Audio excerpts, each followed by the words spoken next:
జై గురుదత్త శ్రీ గురుదత్త. మనం పాసురంలోకి అడుగుపెట్టే ముందుగా మన అమ్మ ఆండాళ్ళ తల్లిని అంటే గోదాదేవిని ఒక్కసారి నమస్కరిస్తూ ప్రార్థన చేసి ఆ తర్వాత పాసురంలోకి మనం అందరం కూడా అడుగు పెడదాం. ఎందువల్లంటే మన అమ్మ కృపా కటాక్షాలు మన అందరి మీద ఉండాలి కాబట్టి మన అమ్మని ఒక్కమారు మన అందరం కూడా ప్రార్థన చేద్దాం. నీళాతుంగస్తనగిరితటి సుప్తముద్బోజ్య కృష్ణం పారాజ్యం స్వం శృతిశతశిరసిద్ధమజ్జాపయంతి స్వోచ్చిష్టాయాం సృజనిగళితం యా బలాత్కృత్య భుంక్తే గోదా తస్యై నమ ఇదమిదం భూయ ఏవాస్తు భూయః. తెలుగులో నీలోన్నతస్తనగిరిచర్యలన్ నిదురించు శ్రీకృష్ణ సింహమును ప్రేమారమేల్కొలిపి ఉపనిషత్ సిద్ధమౌ శేషత్వార్హతను తెలియజెప్పి ఆ ముక్తమాల్యముల ఆతనిని బంధించి భోగించు గోదమ్మ నీకిదే వందనము వందనము పాదాభివందనము. నేడు ధనుర్మాసంలో 8వ రోజు. అలాగే మనమ్మ ఆండాళ్ళ తల్లి మన గోదామాత ఈరోజు తిరుప్పావై పాసనంలో 8వ పాసనాన్ని గానం చేయబోతున్నది. ఈ ధనుర్మాసం అనేది దివ్యమైన భవ్యమైనటువంటి వ్రతం. ఈ వ్రతాన్ని అందరూ ఆచరించవచ్చు. అయితే కొద్దిపాటి సాధారణమైన నియమాలు ఉంటాయి. వాటిని పాటిస్తూ ఈ దివ్యమైన భవ్యమైన వ్రతాన్ని ఆచరించే అవకాశం భగవంతుడు అందరికీ ఇచ్చారు. ఈ భవ్యమైన వ్రతానికి కావాల్సింది మాత్రం ఏమిటయ్యా ముఖ్యం అంటే భగవంతునిపై ప్రేమ. భగవంతునిపై ప్రేమ విధేయత ఉంటే ఈ వ్రతాన్ని అందరూ ఆచరించవచ్చు. ఇక్కడ కులమతాలతో సంబంధం లేదు. ఈ విధంగా మన అమ్మ ధనుర్మాస వ్రతాన్ని ప్రారంభిస్తోంది. ఆ ప్రారంభించడానికి సన్నాహాలు చేసుకుంటోంది. ఆ సంసిద్ధం అవటానికి గాను మొదటి పాసురంలో తన తోటి గోపికలనందరినీ కూడా ధనుర్మాస వ్రతానికి రమ్మని అమ్మ అందరినీ ఆహ్వానిస్తోంది. ఇలా ఆహ్వానించే క్రమంలో కొంతమంది భాగ్యవంతులు కనిపించారు. నిజానికి వారందరూ కూడా భాగ్యవంతులే. అప్పుడు అమ్మ వాళ్ళతో అంటోంది, మీ ఆనందాలు ఆనందాలు కావు, భగవంతుడి ఆనందమే మన అందరి యొక్క ఆనందం. మన ఆనందం భగవంతుడి ఆనందం కాదు, భగవంతుని ఆనందమే మన ఆనందం. కాబట్టి భగవంతుడిని భక్తితో ఆరాధిస్తే భగవంతుడు మురిసిపోతాడు. అదే మన అందరికీ కూడా కావలసిన ఆనందం అని అమ్మ తెలియజేస్తూ మొదటి పాసురంలో వారందరినీ కూడా సంసిద్ధురాలను చేసింది అమ్మ. ఇంకా రెండవ పాసురంలో ధనుర్మాసాన్ని ప్రారంభించాలంటే, ఈ వ్రతాన్ని ప్రారంభించాల్సిందంటే ఆ సంసిద్ధులైనటువంటి గోపికలకు అమ్మ కొన్ని నియమ నిబంధనలు తెలియజేస్తుంది. ఆ నియమ నిబంధనలన్నీ కూడా రెండో పాసురంలో ఉంటాయి. ఇంకా మూడో పాసురంలో దీన్ని మొత్తం ఈ తిరుప్పావై మొత్తంలోనూ దీన్ని ఆశీర్వచన పాసురంగా మనం మాట్లాడుకుంటారు. ఎందువల్లంటే ఈ వామనావతార ఘట్టం అనేది ఈ మూడో పాసురంలో మనకు కనిపిస్తుంది. అమ్మ గొప్పగా ఆవిష్కరిస్తుంది ఈ వామనావతార ఘట్టాన్ని. వామనావతారం ఎక్కడైతే చదువుతారో అక్కడ సుభీక్షంగా ఉంటుంది. అంటే వామనుడు 3 అడుగుల నేల గురించి అమ్మ చెప్తుంది. 1 అహంకారము, 2 మమకారము, 3 అవిద్య అని అమ్మ చెప్పుకుంటూ వస్తూ ఈ పాసురాన్ని శుభకార్యాల్లో ముఖ్యంగా పెళ్ళిళ్ళలోనూ వాటిల్లోనూ ఈ ఆశీర్వచనంగా ఈ పాసురాన్ని చదువుతూ ఉంటారు మన పెద్దలు. ఏ శుభకార్యం జరిగినా ఈ పాసురాన్నే సర్వసాధారణంగా చదువుతూ ఉంటారు. అలాంటి పాసురాన్ని అమ్మ గొప్పగా మనకి అందరికీ కూడా అందించింది. మిగతా గోపికలందరినీ కూడా సంసిద్ధురాలను చేసింది అమ్మ ఈ పాసురంలో.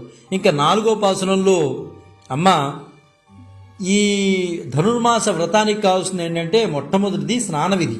మరి ఇంతమందికి స్నానం కావాలి అంటే నీళ్లు ఉండాలి. నీళ్లు ఉండాలి అంటే పర్జన్య దేవుడు అనుగ్రహం ఉండాలి. కాబట్టి అమ్మ పర్జన్య దేవుడిని పిలిచి ఆయనకే విధి విధానాలను తెలియజేస్తుంది. ఏ విధంగా వర్షం కురవాలి అనేది కూడా అమ్మ చెప్తుంది. మేము శ్రీవ్రతం చేస్తున్నాం, ఆ శ్రీమన్నారాయణ్ణి అనుగ్రహం పొందడం కోసం వెళుతున్నాం. మా అందరికీ కూడా స్నానానికి కావలసినటువంటి నీరు నువ్వు ఇప్పించాలి అని చెప్పి అమ్మ చక్కగా ఆ పర్జన్య దేవుణ్ణి ఆలిమలక్కన్నా అంటూ చక్కగా మాట్లాడుతూ, అంటే ప్రకృతే భగవంతుడు, భగవంతుడే ప్రకృతి, పర్జన్య దేవుడే దేవుడు, దేవుడే పర్జన్య దేవుడు అనుకుని అమ్మ చక్కగా పిలిచి విధి విధానాలను చెప్పి ఆ వర్షం కురిపించుకుని స్నానం చేసేటటువంటి పరిస్థితి అమ్మ ఆ పాసురంలో తీసుకొస్తుంది. ఇంకా 5వ పాసురంలో అమ్మతో వచ్చినటువంటి గోపికలందరూ కూడా కర్మఫలాల గురించి మాట్లాడుకుంటూ ఉంటారు. బహుశా మనం పూర్వం ఏమైనా కర్మలు, తప్పు కర్మలు చేసుంటే, చెడ్డ పనులు చేసుంటే ఈ వ్రతానికి అవరోధాలు ఏమైనా వచ్చి ఉండొచ్చేమో, వస్తాయేమో, మనం ఇదివరకు చెడ్డ పనులు చేస్తుంటే మనం స్వామివారిని దర్శించుకునే అవకాశం ఉండకపోవచ్చునేమో అని వాళ్ళల్లో వాళ్ళు మాట్లాడుకుంటూ ఉంటారు. అమ్మ మాత్రం వాటిని అన్నిటికన్నా వాళ్ళందరికీ ఒకటే చెప్తుంది, మీరు ఇలా మాట్లాడుకోవటం కన్నా పరమాత్మ నామాన్ని పట్టుకోండి, దానివల్ల మీకు ప్రయోజనం ఉంటుంది. కర్మల గురించి మీరు మాట్లాడుకోవాల్సిన అవసరం ఏముంది, అది పరమాత్మ చూసుకుంటాడు.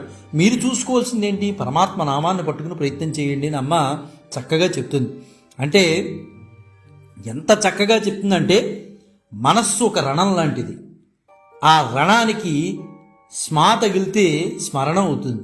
మనస్సు ఒక రణం లాంటిది, దానికి ఆచా తగిలితే ఆచరణం అవుతుంది.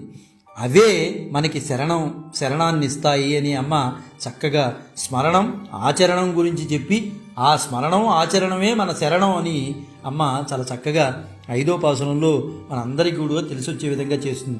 అయితే ఈ 5 పాసురాలు, మొదటి 5 పాసురాలు కూడా వ్రతానికి సంసిద్ధులను చేయటం అనేది వస్తుంది. ఇంకా 6వ పాసురంలో అక్కడ నుంచి శ్రీవ్రతం ప్రారంభమవుతుంది. శ్రీవ్రతం తిరుప్పావైలో ఎక్కడ ప్రారంభమవుతుందయ్యా అంటే 6వ పాసురం నుంచే ప్రారంభమవుతుంది. అయితే ఈ సంసిద్ధులు అయిన తర్వాత వీళ్ళందరూ 6వ పాసురంలోకి అడుగుపెట్టిన తర్వాత మనమ్మ అందరూ వచ్చారా అని అడుగుతుంది. అప్పుడు లోపల ఉన్నటువంటి పక్కన ఉన్నటువంటి గోపికలు, అమ్మా ఒక 10 మంది తక్కువ అయ్యారు సహస్రానికి అని చెప్పేసి చెబితే, మరి ఎందుకు ఆలస్యం, ఆ 10 మందిని కూడా పిలుచుకుని వెళ్తే సరిపోతుంది కదా, స్వామి దగ్గరికి వెళ్ళేటప్పుడు అందరినీ తీసుకువెళ్ళాలి, మనం ఒక్కడమే కాదు కదా అంటే, అమ్మ వాళ్ళందరూ నిద్రపోతున్నారు తల్లి అంటే, నిద్రపోతే ఏమి, లేపుదాం వాళ్ళందరినీ అంటుంది. అయితే ఇక్కడ అమ్మ ఉద్దేశం ఏంటంటే, ఆ 10 మంది కూడా దివ్యమైన భవ్యమైనటువంటి గొప్ప ఋషులు, వాళ్ళ జ్ఞానం వేరు, వాళ్ళు యోగ నిద్రలో ఉన్నారు. పక్కనున్న గోపికలకు తెలియదు వాళ్ళు ఎవరో, కానీ మన అమ్మకి తెలుసు, గోదామాతకి. ఆ 10 మంది కూడా ఎవరు అంటే దివ్య పురుషులు, వాళ్ళు యోగ నిద్రలో ఉన్నారు. వాళ్ళని లేపడం కోసం అమ్మ 6వ రోజు నుంచి ప్రయత్నం చేస్తుంది. అదే అక్కడి నుంచే శ్రీవ్రతం ప్రారంభమవుతుంది. ఆ మిగిలిన ఆ 10 మంది ఆ గోపికలందరూ కలిసి ఆ 10 మందిని మేలుకొల్పడానికి ప్రయత్నం చేస్తారు. ఆ ప్రయత్నంలో భాగంగా మొదటి రోజు మొదటి గోపికనే లేపుతారు.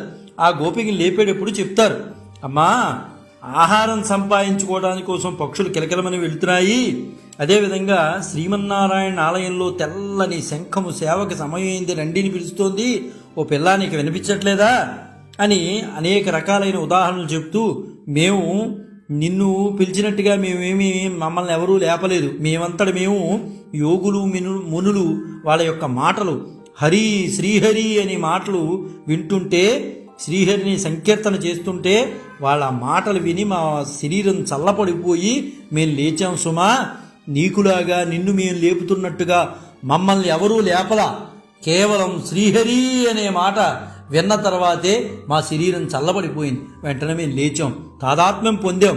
అమ్మా ఎంతసేపు పడుకుంటావు తల్లి, నువ్వు కూడా రా, చక్కగా శ్రీమన్నారాయణ్ణి ప్రేమతత్వాన్ని పొందడం కోసం మేమందరం వెళుతున్నాం, నువ్వు కూడా రా, ఏ పిల్ల నువ్వు కూడా లేచిరా అని గోపికలందరూ కూడా ఆ గోపబాలికని పిలుస్తారు.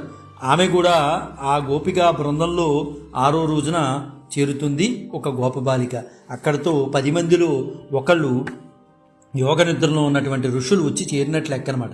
అయితే శ్రీవ్రతం ప్రారంభమైన తర్వాత ఎప్పుడు కూడా రెండో గోపబాలికను లేపడం కోసం వీళ్ళందరూ వెళ్తారు. రెండో గోపబాలికను ఆమె కూడా యోగ నిద్రలో ఉన్నటువంటి గొప్ప ఋషి అని మనం మాట్లాడుకోవచ్చు, గొప్ప ఆచార్యులని మనం మాట్లాడుకోవచ్చు, ఆళ్వార్లని మనం మాట్లాడుకోవచ్చు. అయితే వేద పఠనం మొదలయ్యేటప్పుడు శ్రీ గురుభ్యో నమః హరి ఓం అనే మాటతో ప్రారంభిస్తాం. అలాగే భరద్వాజ పక్షులు అంటే 6వ పాసురంలో పక్షులు కిలకల రావాలతో మనం మాట్లాడుకున్నాం. అలాగే 7వ పాసురం కూడా భరద్వాజ పక్షులు తెల్లవారుజాము లేచి అన్ని వైపులా ఉన్న తోటి పక్షులతో కీచుకీచుమంటూ మాట్లాడుకుంటున్నాయి. ఆ మాటల ధ్వని వినలేదా అని అప్పుడు లోపల పడుకున్నటువంటి గోపబాలికను వీళ్ళందరూ కూడా పిలిచి అడుగుతారు. ఓ పిచ్చిదానా, పువ్వులు మేము తల్లో పెట్టుకుంటే, మేము కవ్వంతో చిలుకుతూ ఉంటే, ఆ పెరుగుని చిలుకుతూ ఉంటే అక్కడ ఆ ధ్వనికి నీకు ఆ శబ్దం వినిపించలేదా? ఆ పువ్వులు మేము అలా చిలుకుతున్నటువంటి పరిస్థితుల్లో ఆ పువ్వులు కిందకి జారితే దాని వాసన నీకు వినిపించట్లేదా? ఇలా మా చేతి గాజులు శబ్దం నీకు వినిపించట్లేదా? మా కంఠాభరణాలు మీకు ఈ శబ్దం వినిపించట్లేదా? ఇలాంటి మాటలతో ఓ నాయకీమణి, కృష్ణుడు అవతరించి కేసీయను రాక్షసును చంపినటువంటి నారాయణమూర్తిని మేము కీర్తిస్తూ వెళ్తున్నాం, నువ్వేంటమ్మా పడుకున్నావు, నువ్వు రా అని చెప్పేసి చక్కగా ఓ తేజశాలినమైనటువంటి ఓ తేజస్విని, రామ్మ లోపల పడుకుని ఉన్నావా, ఇలా పడుకుంటే ఎలాగమ్మా అని చెప్పేసి లోపల ఉన్నటువంటి గోపబాలికని వీళ్ళందరూ కూడా లేపి 7వ పాసురంలో తీసుకెళ్తారు. అప్పుడు అమ్మ కూడా చక్కటి ఉదాహరణలు ఇస్తూ మనందరికీ కూడా తెలియచేసే విధంగా చేస్తుంది. ఈరోజు 8వ పాసురంలో 8వ పాసురం గురించి మనం మాట్లాడుకోవాలంటే, ఈనాటి గోపబాలిక లోపల ఈమె కూడా నిద్రిస్తోంది. ఈనాటి గోపబాలిక ఎలాంటిదంటే శ్రీకృష్ణునికి చాలా ప్రేమపాత్రమైనది, అంటే ప్రీతికరమైనది అని చెప్పుకోవాలి. ఆమె పరిపూర్ణ స్త్రీత్వము కలిగినటువంటి ప్రౌఢ కింద మనం మాట్లాడుకోవచ్చు. అయితే ఆమె మనస్సులో ఏముందంటే, ఈరోజు గోపబాలిక అంటే 3వ గోపబాలిక అనమాట. 6, 7 పార్సలాల్లో 2 అయిపోయారు, ఇప్పుడు 3వ అమ్మాయి అనమాట. ఈ లోపల పడుకున్నటువంటి గోపబాలిక ఏమనుకుంటోంది, నేనెందుకు వెళ్ళాలి శ్రీకృష్ణుని దగ్గరికి, ఆయనే నా దగ్గర రావాలి, శ్రీకృష్ణుడే నా దగ్గర రావాలి. ఎందువలన, నేను అంతగా భగవదారాధన చేస్తున్నాను, భగవంతుడిని అంతగా ప్రేమించాను. నేను ప్రేమించిన వాడు ఎందుకు రాలేడా ప్రేమించేవాడి దగ్గరికి? నేను అంతగా ప్రేమిస్తున్నాను కాబట్టి ఆయనే రావాలి. ఇక్కడ అహంకారం కాదండి, ప్రేమతత్వంలో తాదాత్మ్యం పొందినటువంటి గోపబాలిక లోపల పడుకునుంది. ఇది అమ్మకు తెలుసు. అయితే ఆయనే వస్తాడులే, నేనే వెళ్తావేంటి ఆయన దగ్గరికి, నేను అంతగా ప్రేమించాను, నా గురించి ప్రేమించలేడా, నన్ను నా దగ్గర రాలేడా అంటూ లోపల పడుకునుంది. అమ్మకి తెలుసు. అంటే అంత అచంచలమైన విశ్వాసం కలిగినటువంటి గోపబాలిక లోపల పడుకుంది. అలాంటి విశ్వాసం కలిగినటువంటి వాళ్ళని తీసుకెళ్తేనే భగవంతుడు ముందు చూపు వాళ్ళ మీద ఉంటుంది. భగవంతుడి మీద పూర్తి విశ్వాసం ఉన్నవాళ్ళు ముందు నుంచుంటే అప్పుడు ఆయన చూస్తాడు వాళ్ళని. అంటే భగవంతుడు మీద ప్రేమతత్వం కలిగిన వాళ్ళని తీసుకెళ్తే ముందు వాళ్ళతో మాట్లాడిన తర్వాతే తన పక్క వాళ్ళతో మాట్లాడతాడు భగవంతుడు. వీళ్ళెవరు అని అడిగి మాట్లాడతాడు. అందుకనే మన అమ్మ చాలా తెలివిగలది కాబట్టి గోదామాత చాలా చక్కగా అచంచల విశ్వాసం కలిగినటువంటి లోపల పడుకున్నటువంటి గోపబాలికలు లేపమని మిగతా గోపబాలికలకి చెప్తుంది. అమ్మ, మనం ఈ వ్రతం ముందుకు సాగాలి అంటే ఇవాళ ఈ గోపబాలికను లేపాల్సిందే. ఈ గోపబాలికను తీసుకెళ్తేనే కృష్ణుడు ఆనందపడతాడు. ఒకవేళ మనం ఈ గోపబాలిక ఎందుకులే అలా ముద్దు నిద్రలో పోతుంది, శ్రీకృష్ణుడే రావాలని కోరుకుంటోంది ఇక్కడికి అని మనం వదిలేసామా, అక్కడికి వెళ్తే శ్రీకృష్ణుడు మన ఎవరిని చూడడు, ఆయన చాలా బాధపడతాడు. మనం మొదట్లో మాట్లాడుకున్నట్లు మన ఆనందాలు కావు, శ్రీకృష్ణుడు ఆనందమే మన ఆనందం, శ్రీకృష్ణుడి బాధే మన బాధ. కాబట్టి ఆయన బాధపడితే మనం బాధపడినట్లెక్కే. కాబట్టి మన అందరం గోష్ఠిగా ఈ బాలికను లోపల ఉన్నటువంటి గోప బాలికను లేపాలి. ఒకళ్ళ వల్ల అవదు. ఎందువల్లంటే అచంచలమైన విశ్వాసం ఉంది ఆవిడికి.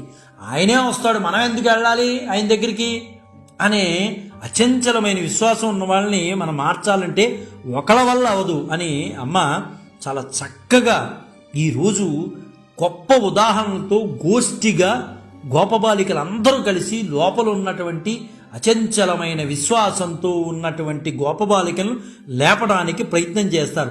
ఆ ప్రయత్నం చేయటానికి అమ్మ ఈరోజు అద్భుతమైన పాసురాన్ని మనందరికీ కూడా తెలియజేసింది, యావత్ ప్రపంచానికి తెలియజేసింది. అమ్మ భగవంతుడి మీద అచంచలమైన విశ్వాసంతో ఉన్న వాళ్ళని ఎలా మేలుకొల్పాలి అనేది అమ్మ ఈ పాసురం ద్వారా మనందరికీ కూడా తెలియజేస్తోంది.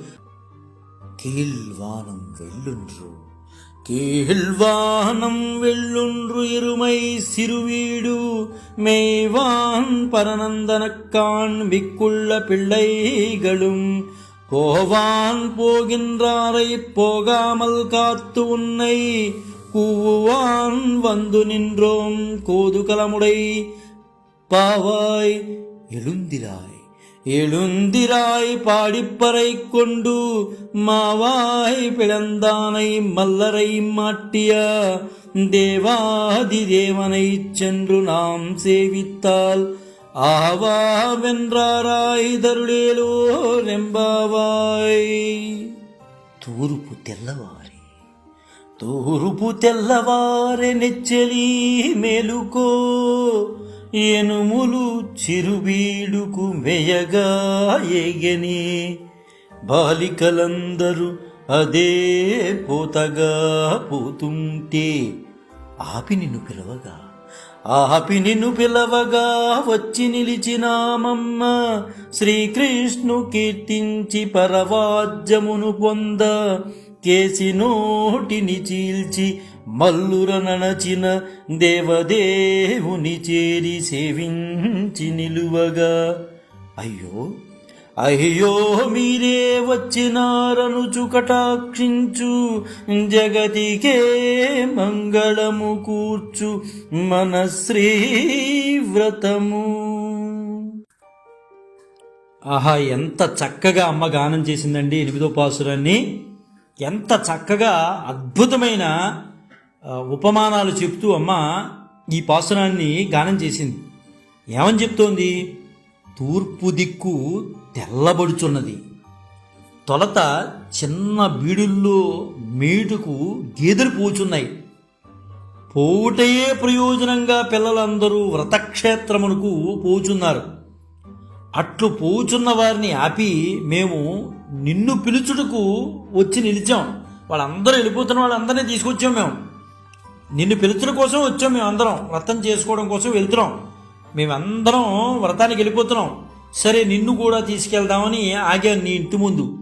కుతూహలంగా ఉన్నటువంటి ఓ పిల్ల, లేచి రావమ్మా, లోపల పడుకున్న చాలు, మేము శ్రీకృష్ణ దర్శనాని కోసం వెళ్తున్నాం. ఆ శ్రీమన్నారాయణ దర్శన భాగ్యం పొందడం కోసం వెళ్తున్నాం. ఆయన యొక్క ప్రేమతత్వాన్ని పొందడం కోసం వెళ్తున్నాం. నువ్వు కూడా రా తల్లి, నువ్వు పడుకుంటే ఎలాగా?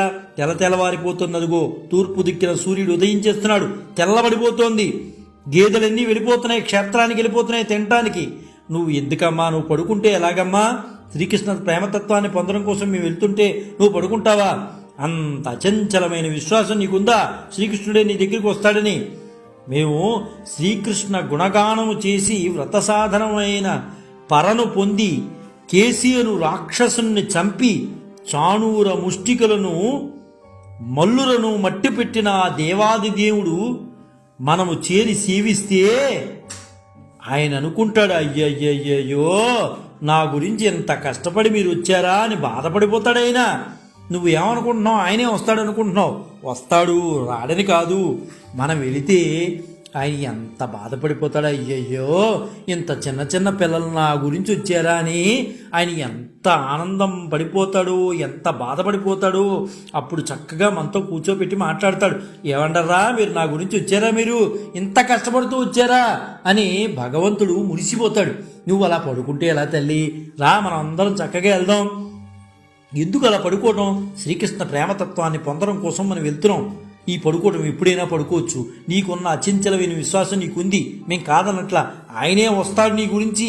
మనం వెళ్ళి ఒక్కసారి అలా దర్శిస్తే చాలమ్మా, ముడిసిపోతాడైనా. నువ్వు పడుకున్న చాలే తల్లిరా అని చాలా చక్కగా వీళ్ళందరూ కూడా పిలుస్తారు. ఇక్కడ కీళ్వానం వెళ్ళుండ్రు అనే అమ్మ ఒక మంచి పదాన్ని వేసింది. అంటే సూర్యోదయమునకు ముందు తూర్పు తెల్లబడటం అనే మాట ఉంది. అంటే అర్థం ఏంటి అంటే సత్వగుణం మినహా మిగతా గుణాలన్నీ కూడా తగ్గి ఉండాలి, కేవలం సత్వగుణం మాత్రమే ఉదయించి ఉండాలి అనేది ఇక్కడ చెప్తోంది. అదే జ్ఞానోదయానికి ముందు కలిగేటటువంటి చిత్త ప్రసన్నత అంటారు. సత్వగుణం ఎవరిలో అయితే ఉద్భవిస్తుందో అక్కడే చిత్త ప్రసన్నత కలిగి ఉంటారు అనేది అమ్మ చాలా చక్కగా చెప్తోంది. తమో గుణానికి ప్రీతికరైనటువంటి గేదెలు మేతకు చిన్న పచ్చిక బీడుకు వెళుతున్నాయి అని అమ్మ చెప్తోంది. ఆ చిన్న బీడు సాత్వికత శిక్షణా కేంద్రం కింద అమ్మ అభివర్ణించింది. ఎంత చక్కగా చెప్పిందో చూడండి. మన గోదాదేవికి పూర్వులందరూ భగవంతుణ్ణే మేల్కొల్పారని తెలుసు, కానీ ఈమె మాత్రం భక్తులను మేల్కొల్పుతుంది. ఎంత గొప్పమైన విషయం చూడండి. పూర్వం వాళ్ళందరూ కూడా భగవంతుని మేల్కొల్పితే అమ్మ మాత్రం భగవద్భక్తుల్ని మేల్కొల్పుతోంది. ఎందువల్ల తెలుసు అమ్మకి, భగవంతుడు ఎవరికి విధేయుడు ఉంటాడు? భక్తులకు విధేయుడు ఉంటాడు. కాబట్టి ఆయన్ని లేపడం కన్నా ఆయన భక్తుల్ని, ప్రీతిపాత్రులైనటువంటి ఆయన భక్తుల్ని లేపి తీసుకెళ్తే ఆయన మురిసిపోతాడు. ముందు వాళ్ళని పెట్టుకు తీసుకెళ్లాలని అమ్మకి తెలుసు, అందుకనే వాళ్ళని లేపుతోంది. భగవత్వత బోధము కంటే భాగవత ప్రబోధమే మనకు శ్రేయప్రదమని అమ్మ ప్రధానమైన ప్రగాఢమైన విశ్వాసం. భగవంతుడే నాకు ఉపాయం అని విశ్వసిస్తే ఇంకో ఆలోచన ఉండకూడదు. అయ్యో ఈ పని అవ్వదా, అయ్యో అవ్వట్లేదు, నేను ఎంతో కష్టపడుతున్నాను, ఇవన్నీ కాదు. నువ్వు భగవంతుడు నమ్ముకున్నావంటే నీకు చేస్తాడు, నీకు చేయలేదంటే అది సరైనది కాదు. ఆ తత్వాన్ని నువ్వు పొందలేకపోతున్నావు అని అమ్మ చెప్తోంది ఇక్కడ. అంటే ఇక్కడ అనుమానం అనేది ఉండకూడదు. అదేవిధంగా రోజుకు ఒక దేవుణ్ణి మార్చేయకూడదు. ఇక్కడ నా దాంట్లో బాగోలేదు కదా అని ఇంకో దాంట్లో కడిగేయకూడదు. అంటే అనన్యగతిత్వం కూడా అమ్మ చెప్తోంది ఇక్కడ. ఆ విషయం కూడా చెప్తోంది. పరమాత్మను పొందుటకు తాను సంపాదించిన సాధనం ఇది అని చెప్పుకొనదగినది ఏదీ లేదని భావించుటను ఆకించన్యము అంటారు. భగవంతుడు తప్ప వేరే ఉపాయం లేకుండాటే దీనికి ప్రధాన కారణం. వేరొక ఫలం లేకుండా ఉండటమే అన్యగతిత్వము అంటారు. నాకు ఇంకో ఫలాలు ఏమి లేవు, ఆయన తప్పించి నాకు ఏ ఫలము లేదు, ఆయనే నాకు అన్నిటికీ అని. అంటే ఈ రెంటిలో పరాకాష్ఠకి చెందిన ఈమెను ఈనాడు మేల్కొల్పుతున్నారు. అంటే ఈ రెండు స్థాయిలు మించిపోయినటువంటి స్థాయి లోపల ఉన్నటువంటి గోపబాలిక ఆమె పడుకునుంది. ఆమెను మేలుకొల్పడానికి కోసం ఈరోజు ప్రయత్నం చేస్తున్నారు.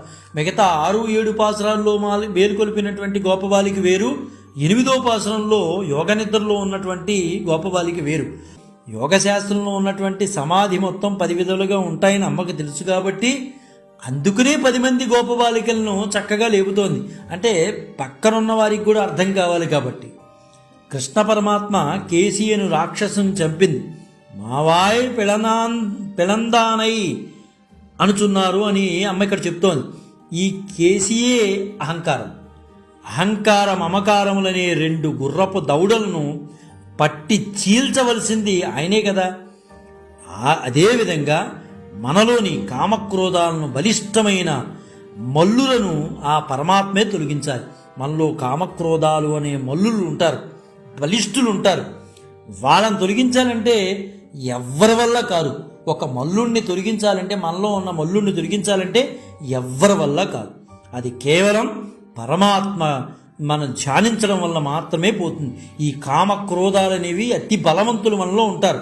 వాళ్ళని పోగొట్టాలంటే భగవత్ సాంగత్యం ఉండాలి, సత్పురుషుల సాంగత్యం ఉండాలి, భగవత్ ప్రేమ ఉండాలి. ఇది ఉంటే అది ఖచ్చితంగా అటువంటి బలిష్ఠులు మనలోంచి వెళ్ళిపోతారు. దాన్ని తొలగించవలసింది పరమాత్మే, అందుకనే వెళ్తున్నారు. భగవద్ అనుభవంలో మునిగి ఉన్నవారు 10 మంది గోపికలే. 10 మంది ఆళ్వార్లను అమ్మ గుర్తించింది. వాళ్ళు పడుకున్నవాళ్ళు మామూలు వాళ్ళు కాదు, ఆళ్వార్లు, 10 మంది ఆళ్వార్లు. అందులో మొదటి 6, 7, 8 పాసురాల్లో అమ్మ ఈ ముగ్గురిని నేర్పింది. ఈ ముగ్గురు నిజంగా సామాన్యమైన వాళ్ళు కాదు. 6, 7, 8లో పడుకున్నటువంటి ఆ ముగ్గురు ఆళ్వార్లు, వాళ్ళని ఏమంటారంటే మొదళ్ళ ఆళ్వార్లు అంటారు. నిజంగా మొదళ్ళ ఆళ్వారు గురించి మనం మాట్లాడుకోవాలంటే ఒక చిన్న కథ ఉందండి మొదళ్ళ ఆళ్వారు గురించి. అది మాట్లాడుకోవాలంటే అద్భుతమైన కథ. అంటే ఆయన పోయగై ఆళ్వార్ అంటారు. అంటే ఆయన పేరు సరో యోగి అంటారు. ఒక తమ దివ్య దేశ పర్యటనలో ఒక ఊరు చేరుతారు. ఆ ఊరు వెళ్ళంగానే అక్కడ అంతా కూడా చీకటి పడి ఉంటుంది, ఆకాశం మేఘావృతమై ఉంటుంది, ఉరుములు మెరుపులతో వర్షం పడుతూ ఉంటుంది. ఆ సరోయోగి ఒక ఇంటికి చేరి ఆ రాత్రికి తలదాచుకున్నట్టుకు కొంత చోటు ఇవ్వమని అడుగుతాడు. ఆ ఇంటివారు ముందు ఇరుకు వసార గది చూపించగా అతడ నామ సంకీర్తన చేయుచూ ఆయన పడుకుంటాడు. ఎంతలో పుదత్తాళ్వార్ అని, అంటే భూతయోగి అంటారు, పుదత్తాళ్వార్ భగవన్నామ కీర్తన విని ఆ ఇంటి ముందుకు వచ్చి ఆగుతాడు. వెంటనే ఆ ఇంటి యజమానికి చెప్పకుండా ఈ సరోయోగి గారు ఆయన చూసి తనకు కొంత చోటిమ్మని అడుగుతాడు. అట్లాగే రండి స్వామి మీరు రండి అని పుదత్తాళ్వారిని అంటే భూతయోగి గారిని లోపల రమ్మంటాడు. ఆ యజమానికి చెప్పకుండానే ఈయనకి ఇచ్చిన చోట్లనే ఆయన కూడా కూర్చోమంటాడు సరోయోగి గారు. సరోయోగిని చూసి తనకు కొంత చోటు ఇమ్మని అడగంగానే ఆయన రమ్మన్నారు. ఇద్దరు సర్దుకుని కూర్చున్నారు. రండి స్వామి మీరు, స్వామి నామాన్ని పట్టుకున్నారు మీరు, మీకు చోటు లేకపోవడం ఏంటి అని సరోయోగి గారు భూతయోగి గారిని కూడా కూర్చోబెట్టుకున్నారు. ఆ తర్వాత కొంతసేపటికి అచ్చటికి ఇంకోళ్ళు ఒక ఆయన వస్తారు. ఆయన పేయాళ్వార్ వస్తారు. ఆయనే మహాయోగి. ఆ రాత్రి కటిక చీకట్లో కొండపోతగా వర్షం పడుతోంది. అతడు తనకు కొంత చోటు ఇమ్మని అడగగానే వీళ్ళిద్దరూ మళ్ళీ ఆ యజమానికి చెప్పకుండానే ఎవరు భూతయోగి గారు సరోయోగి గారు సరే మహాయోగి గారు పేయాళ్వార్ గారు వచ్చారు అని చెప్పి ఆ చోటుని ఇస్తారు. ఆ మహానుభావుని కూడా ఆహ్వానిస్తారు. ఈ ముగ్గురు కలిసి ఉంటారు, అనుసంధానంగా కూర్చుని ఉంటారు. అయితే ఇట్టి మహాత్ముల కలయిక, ఆ ముగ్గురు మామూలు వాళ్ళు కాదు. సరోయోగి, భూతయోగి, మహాయోగి అంటే పోయగయ్యాళ్వార్, పోదత్తాళ్వార్, పేయాళ్వార్ ఈ ముగ్గురు ఆళ్వార్లు కూడా కూర్చుని మాట్లాడుకుంటూ ఉంటారు స్వామి గురించి. స్వామి భక్తుల ఎడల ఎలా ఉంటాడంటే చాలా ప్రీతిపాత్రంగా ఉంటాడు. ఇట్టి మహాత్ముల కలయిక ఒక చోట లభించింది కదా అని ఆనందపడిపోయి శ్రీమన్నారాయణే వాళ్ళ మధ్యలోకి వచ్చి కూర్చుంటాడు. అంతకంతకు ముగ్గురు ఆళ్వార్లు స్థలము ఇరుకైపోతుంది. వీళ్ళకి తెలియట్లేదు. ఆ ముగ్గురు మధ్యలో శ్రీమన్నారాయణ కూడా వచ్చి కూర్చున్నాడు. ఆ చోటు సరిపోవట్లేదు, ఒకరిపై ఒకరు తూలిపోతున్నారు. మరి ఏంటో తెలియదు, మాయ వచ్చి కూర్చుందా ఏంటి అని అనుకుంటున్నారు. ఈ లోపల చిన్న వెలుగు ఒకటి కనిపించింది. ఆ వెలుగు అలా పెద్దదైపోయింది. అదే శ్రీమన్నారాయణుడు. అంటే శ్రీమన్నారాయణను దర్శించినటువంటి గొప్ప యోగులు ఎవరయ్యా అంటే సరోయోగి, అంటే ప్రత్యక్షంగా దర్శించిన వాళ్ళు. సరోయోగి అంటే పొగయ్యాళ్వార్, తర్వాత భూతయోగి పోదత్తాళ్వార్, నెక్స్ట్ పేయాళ్వార్ అంటే మహాయోగి. ఈ ముగ్గురు కూడా ప్రత్యక్షంగా స్వామి దర్శించారు. ఆ వెలుగు శ్రీమన్నారాయణ అయిపోయాడు. అప్పుడు ఆనంద బాష్పాలు వాళ్ళు రాలుస్తూ ఆ ముగ్గురు 3 మంగళాశాసనాల పూర్వకంగా పాసురాలు పాడేశారు. ఆ పాటలు మూడింటిని సత్సాంప్రదాయంలో నిత్యము భగవాన్ని ఆరాధనలో మంగళహారత శ్లోకాలుగా ముందు పాడుతూ ఉంటారు. తమిళ పాసురాల్లో ఎప్పుడు కూడా మొదటి వస్తూ ఉంటాయి ఇవి ఆయన మంగళ హారతి శ్లోకాలు అనమాట. ఆ ముగ్గురు పాడినవి అంత తాదాత్మ్యం పొంది పాడేశారు వాళ్ళు. ఇదే విధంగా మొదళ్ళాళ్వార్ 100 పాసురాలను ఒకటి రాస్తారు. అందులో అద్భుతమైన విషయాలు ఇలాంటివే చెప్తారు స్వామి గురించి. వాళ్ళు తాదాత్మ్యం పొందుతూ స్వామిని ప్రత్యక్ష దర్శనం చేసిన విషయాల్ని చక్కగా అందులో రాస్తారు. అయితే పరమాత్మను మేము ప్రత్యక్షంగా దర్శించామని ఎవరూ చెప్పలేరు. నిజానికి వాళ్ళు ముగ్గురు అయితే మాత్రం ప్రత్యక్షంగా దర్శించారండి. భగవంతుని దర్శించామని చెప్పేవారంతా మానసిక సాక్షాత్కారం పొందినవారే. మేం భగవంతుని దర్శించామంటే అది ఖచ్చితంగా వాళ్ళు మానసిక సాక్షాత్కారమే పొంది ఉండాలి. అలాగే మనం చెప్పుకున్నటువంటి 6, 7, 8 అంటే ఈరోజు ఈ ముగ్గురు గోపికలు కూడా భగవద్ అనుభవంలో మునిగి ప్రపంచాన్నే మర్చిపోయిన వాళ్ళు. వీళ్ళు అత్యంత అద్భుతమైన యోగులు వీళ్ళు. అందుకనే అమ్మ వీళ్ళని తీసుకెళ్తేనే, ఇటువంటి వాళ్ళు వస్తేనే స్వామి దర్శనం చాలా సులభతరం అవుతుంది. స్వామి కూడా వీళ్ళని చూసి మురిసిపోతాడనే ఉద్దేశంతో 6, 7, 8 పాసురాల్లో ఉన్నటువంటి గోపబాలికలను అమ్మే దగ్గరుండి అందరి చేత చేయించింది, మాట్లాడించింది. ఈరోజు అమ్మ గోష్ఠిగా అందరూ కలిసి పాసురాన్ని పాడి లోపల ఉన్నటువంటి గోపబాలికని రమ్మని పిలిచారు. అయితే గోదామాత గోపికలతో ఎంతో అత్యద్భుతంగా ఈరోజు పాసురంలో లోపల తాదాత్మ్యం పొందినటువంటి గోపబాలికను అమ్మ అంటే స్వామియే వస్తారు నా గురించి అనుకున్న ఆ అమ్మను కూడా లేపి తమ బృందంలో కలుపుకుందంటే మన గోదామాత యొక్క తెలివితేటలు, శక్తి మనకు అర్థమవుతుందిగా. స్వామే వచ్చి నన్ను తీసుకెళ్తాడు, నేను రావడం ఏంటి మీతో అని మొండికేసి లోపల కూర్చున్న ఆమెను కూడా మన గోదామాత ఆండాళ్ళ తల్లి లేపుకు తీసుకెళ్ళింది. అదండి ఆండాళ్ళ మాత యొక్క వైభవం అలాంటిది. లోపల పడుకున్నవాడిని కూడా తాదాత్మ్యం పొందుతున్నవాడిని కూడా స్వామి అంటే లోపల తాదాత్మ్యం పొందుతూ పడుకున్నటువంటి గోపబాలికని మన ఆండాళ్ళ తల్లి తన యొక్క దివ్యమైన శక్తితో పాసురాలతో కట్టిపడేసి బయటికి తీసుకొచ్చుకుంది. అంత గొప్ప యోగులు కూడా అమ్మ పాసురం పాడితే పులకించిపోయారు. పులకించి స్వామి దర్శనానికి బయటకు వచ్చారండి. అది తిరుప్పావై పాసురాల యొక్క గొప్పతనం. ఎక్కడ మంచి ఉందో అక్కడ స్వీకరించేటటువంటి భారతీయ సంస్కృతి మనది. ఇది తమిళ పాసురమా, మలయాళ పాసురమా, తెలుగు పాసురమా, సంస్కృత పాసురమా అనవసరం. భగవంతుడు ప్రీతి చెందాడు కాబట్టి భగవంతుడు దేన్నైతే ప్రీతి చెందుతాడో, ఆయన దేనికైతే సంతోషిస్తాడో ఆయన సంతోషమే మన సంతోషం. అందువలన ఇక్కడ విభేదాలు సృష్టించుకోకుండా భగవంతుడికి ఏది ఆనందమో మనందరికీ అదే ఆనందం, భగవంతుడికి ఏదైతే దుఃఖమో మనందరికీ అదే దుఃఖం. కాబట్టి అమ్మ అత్యద్భుతంగా ఈరోజు పడుకున్నటువంటి గోపబాలికలను లేపి తమ బృందంలోకి కలుపుకున్నది. రేపటి రోజు పాసురంలో మనం మళ్ళీ కలుసుకున్నప్పుడు పాసురం గానం చేసుకుని అప్పుడు దాని గురించి తెలుసుకోవడం కోసం మనం ప్రయత్నం చేద్దాం. జై గురుదత్త, శ్రీ గురుదత్త, శ్రీపాద శ్రీవల్లభ చరణదాసుడు, మానికొండ రాజశేఖర శర్మ, రాజమహేంద్రవరం. స్వస్తి.